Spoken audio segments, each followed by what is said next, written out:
It was an occasion to remember a legend, a time for people everywhere to absorb words of tribute from world leaders for Nelson Mandela. But more and more, the enduring impression of Tuesday's memorial is the performance of the man who was supposed to be signing for the deaf, but communicating nonsense. Today, the story went from puzzling to alarming. The man says he was hallucinating as he stood on stage next to the leaders, and that he has experienced violent outbursts in the past. Senior correspondent Susan Ormiston reports. Words from the powerful to a global audience. Tributes Tuesday for Nelson Mandela. Trouble is, the interpreter for the deaf got the messages wrong. At worst, he was signing gibberish. Today, Thamsanqa Jantjie says he suffered hallucinations. I see angels come to the stadium. And immediately I see angels come to the stadium, I start realizing that the problem is here.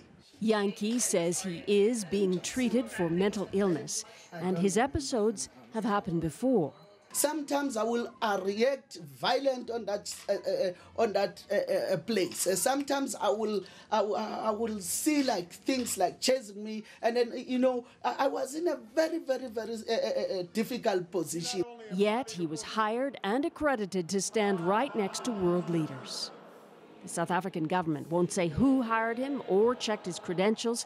The company he allegedly worked for has disappeared. On behalf of the family, or why only one interpreter had to translate up to 17 tributes over 4 hours. That would tax anyone. He was alone. Might have started well, and then in the middle he became tired and lost concentration. Did a mistake happen? Yes. He became overwhelmed. He did not use the normal signs. We accept all that.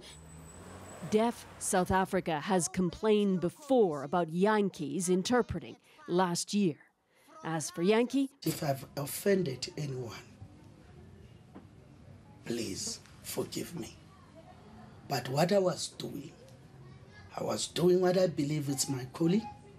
The government has launched an investigation and apologized to deaf around the world. Given the magnitude of the Mandela Memorial, the government let a big detail slip. Wendy. Thanks so much, Susan. Susan Ormiston.